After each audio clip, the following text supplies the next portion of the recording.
This video is presented by MyBookie.ag. UFC Fight Night, Rafael versus Jose Aldo. This is actually a pretty stacked card. A lot of people are overlooking it. From bottom to top, we got some fascinating fights, man. A lot of fun ones going on here. And many of them can steal the fight of the night, in my opinion. But I will have to say that the fight of the night is going to have to go to Riddell versus Rafael Fiziev. A striker's delight. There's a potential ending for a knockout, but one of the most technical striking matches you're going to get in that lightweight division. The banger of the night is going to have to go to Manel Kep versus Zhalgas. Two explosive strikers in that flyweight division. Most guys in that division don't have the power that these two have, and especially from Manel, he's always going 100% from start to finish, always looking for the knockout, and Zhalgas definitely returns with that same sort of energy. The prospect of the night, I believe, is going to go to both of the co-main event fighters, Riddell and Rafael Fiziev. Both are definitely going to be the prospects of the night, and the fighter of the night is going to have to go to Jose Aldo. Jose Aldo is performing at a different level these days. He's improved in his overall game. He's rewinding the clock, and a lot of people are anticipating if he could be something like Rafael, how far up in this division can Jose Aldo actually get? And with all that, the first fight we're going to look at is Crute versus Jamahal. Two guys that actually suffered some sort of injury in their last fights. If you don't remember, Crute fought Anthony Smith, where Smith was attacking that calf kick to the point where Crute's foot gave out and injured himself, rolling his ankle, rolling his leg.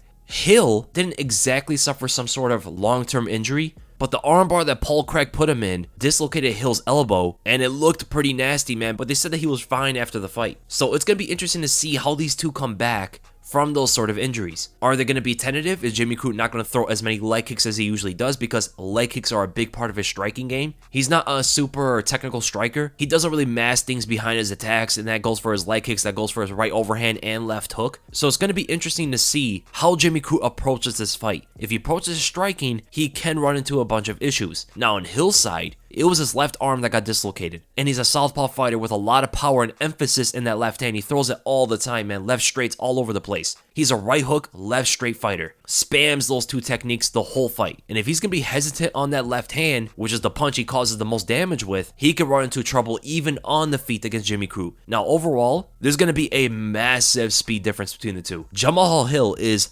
much faster than Crute in almost everything he does, from footwork to hand speed to striking reflexes. The only thing I would have to say that he's probably a bit slower than Crute in is recognizing the takedown. When takedowns come at him, he tends to get caught off guard, and he doesn't have the same kind of reflexes that he has against a striker. And that is the path that Crute has to take to win this fight. He needs to wrestle right away. Set up behind it, he needs to throw a jab, maybe some leg kicks, but then against southpaw versus orthodox, the leg kicks are going to be taken away for Crute a bit. So looking at the single leg and blast double leg takedown are definitely going to be the main two weapons for him to control this fight, land ground and pound shots. And if Hill does his usual thing where he likes to scramble up back to his feet, pretty reckless at times, Crute can absolutely take advantage. He can grab an arm. He's very good with the Kimuras. He can grab a neck and all that sort of stuff. Because here's the thing, man. Even though we haven't seen Hill get taken down that often in his fights, only two fighters in the last 2 years has shot a takedown at him. Paul Craig shot in one, which really wasn't a full-fledged takedown. He shot in a bit, but then he tried to pull Hill on top of him on the ground. The last guy that really attempted these kind of takedowns was Darko Stoisic, and he got almost every single one of them. He took down Jamahal 6 out of 9 times. Blast double legs all over the place, and Hill could not stop them. Even from a distance, huge telegraph and all that stuff, that gives me a lot more confidence in Crute's ability to take this fight to the ground. It just comes down to, will Crute take that approach in the fight, or is he going to stay striking? If he stays striking, he can get caught many times here. I think Hill is the better striker. He's longer, he's more powerful, he's faster, he's better with the footwork. Even though he attacks with the same weapons, right hook, left straight, the speed that he operates at the light heavyweight division can make it harder for his opponents to actually see those punches come at them. So as long as it stays on the feet, I think Jamahal is going to have more of an advantage. As soon as Crute takes his fight to the ground, his chances skyrocket. So my prediction for this fight, I got to go Crute, and I'm going to go by a second round submission. And the odds pretty much agree. Crute is a minus 170 against a plus 140 Jamahal. That's almost a 2-to-1 favorite. That does seem right. And then we go to the co-main event. In my opinion, the fight of the night, Riddell versus Rafael Fiziev. Man, I cannot wait for this one. It's hard to put into words how excited I am for this fight.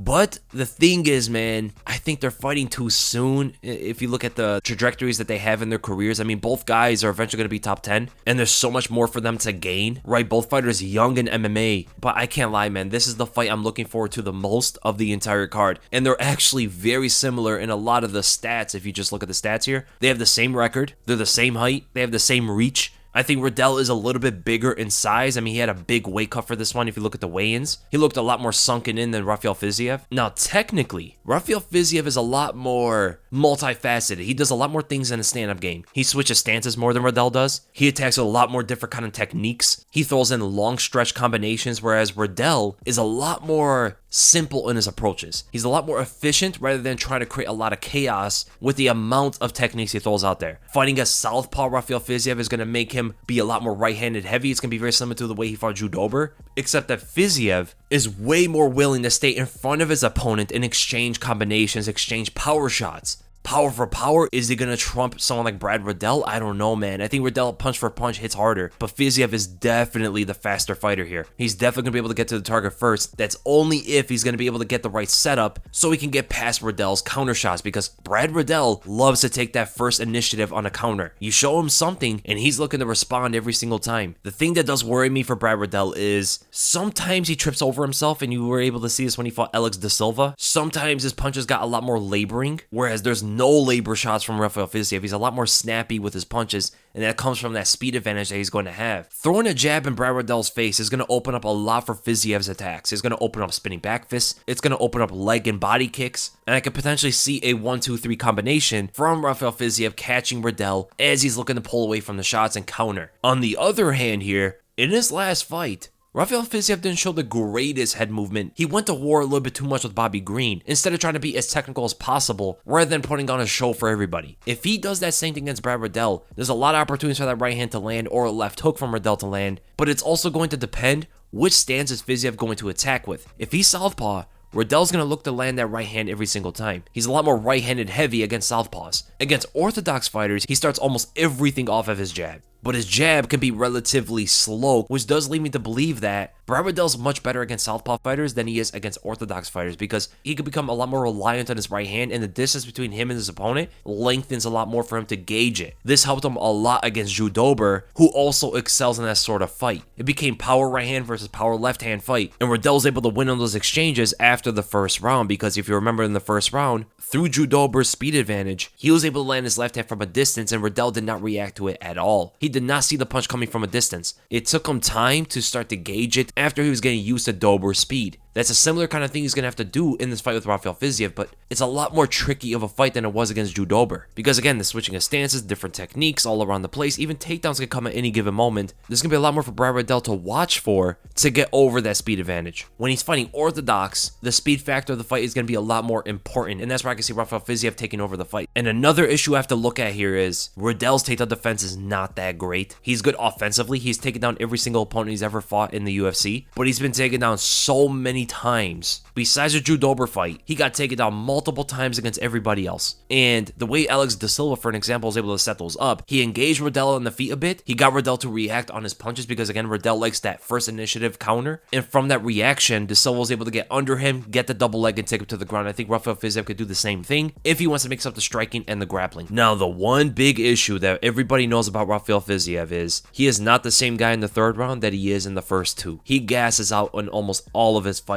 as soon as it gets into that third round. Because of how much he explodes with all of his power and everything he does, it gasses him out a bit. I wonder if the wrestling route is going to gas him out as well. But that third round is the time for Brad Riddell to shine in the fight and take it over. Ultimately, my prediction for this fight, I'm going to go with Rafael Fiziev. It's a tough fight to call. Even though Fiziev can do many more things and has a lot more tools to win this, he does put himself in the fire. And that's where he could definitely lose the fight. But if he stays technical, mixes up the game with his takedowns, sets everything up a lot more, I think he should win this fight. So I'm going to go with Rafael Fiziev, and I'm going to go by a decision win. I think he's going to win the first two rounds, and I think Riddell's going to take that third. The betting odds have Fiziev as a slight favorite, -125 against -105 Brad Riddell. I can definitely agree with that. And then we go to the main event, Rafael versus Jose Aldo. Crazy that they're about the same age. I mean, Aldo's age always surprises me. He's had so many fights. He's been doing this for such a long time. He had a great performance against Pedro Munoz, showed great boxing as he did change his training camp for his boxing training. He's training with the Brazilian Navy, and he's really sitting behind the jab a lot more than he ever did. He's lengthening his combinations, and in the bantamweight division, he's showing better cardio, at least 3 rounds, where he can go 15 minutes at a great pace and not get tired at all. That leads me to believe that even against someone like Rafael, who generally doesn't like to control the pressure of of the fight, the aggression of the fight, and the pace, Aldo's gonna be able to control the pace a lot more, and it might lead him to fight 5 rounds very well. If he can go 3 rounds like that against Pedro Munoz and not get tired at all, I'm very certain he could go 4 rounds against Rafael, possibly even 5 rounds. Now, what I have to say here is, stylistically, Jose Aldo is a tough fight for Rafael. Just looking at the styles here, Rafael is mostly a boxer. He's very heavy on his lead foot. That leaves a lot of those leg kicks for Jose Aldo to land. He's just gonna have to watch out from the right hands and the jab over the top, where Rafael is gonna take the leg kick and try to land some of his shots over. Rafael is excellent with the jab, but Jose Aldo has an excellent pivoting game to get off the center line and counter with the left hook, and pairing the jab, go for that right low kick is always going to be a natural counter for that long stretched out jab from Rafael. Rafael's also slower than Aldo, especially with his right hand, and that can ultimately lead Aldo to not only counter him with his own right, but also go under for the takedown, as Aldo seems to be the bigger fighter going into this, and that's the number one thing a lot of people don't look at too much about Jose Aldo in the bantamweight division. He's bigger than most of these guys here. He can outmuscle most of the guys in this division. If he wrestles more, it's definitely going to show a new wrinkle in Jose Aldo's game that all the other fighters are going to have to respect. Now, this is all stylistically. Stylistically, Aldo should be a heavy favorite, but with time, the whole chin factor, Rafael always makes things work through his efficiency, right? He's not a guy who throws a lot of things. Kind of similar to what I was saying about Riddell. He just sticks to what's efficient, right? Good jab, sometimes a front kick, right straight, right uppercut, and right hook sometimes, and that's pretty much it. He doesn't really go to much else. He just sticks to what he does best. But the thing is, what he does best are things that Jose Aldo naturally counters throughout his entire career. I can see a scenario where Rafael's jab sticks on Aldo the whole fight. I could absolutely see that. And Aldo starts gassing out because of the amount of jabs that's landing on him. And that potentially opens up some of the right hands and then left hooks and the combinations start going. But if Aldo does not abandon the leg kick like he's done in the past, if he goes leg kick heavy with a lot of body locks, double leg takedowns, and looking to control the pace of the fight, be the aggressor in the fight, push back Rafael, land his own jabs, be the faster fighter and the more powerful fighter in there, get Rafael's respect quickly in the fight, I think he should win this. So my prediction for this fight, I'm going to go Jose Aldo, and I'm going to go by a decision win. Rafael's a tough fighter, man. He has a really good chin. He's always going to be in the fight, which leads me to believe that Aldo needs to go for the takedowns. If he doesn't go for the takedowns, and if he abandons the leg kicks,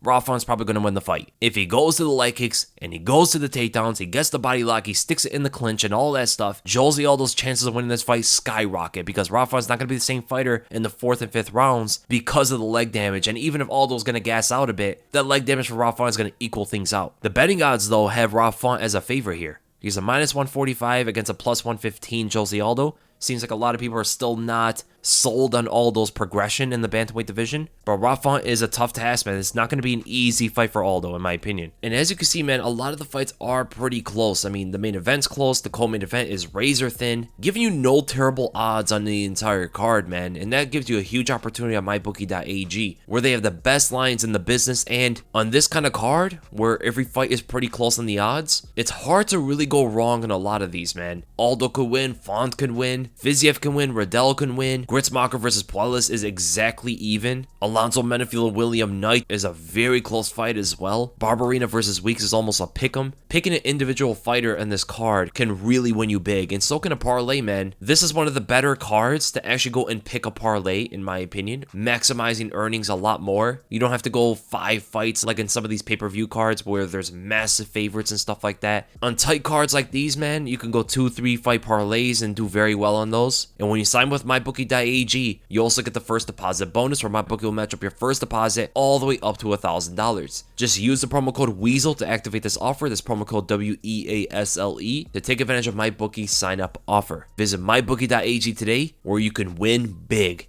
And that's ultimately the end of the predictions, guys. So I hope you guys enjoyed the video. If you did, make sure you give the video a thumbs up. If you enjoyed my content, make sure to subscribe, and I'll see you guys in the next video.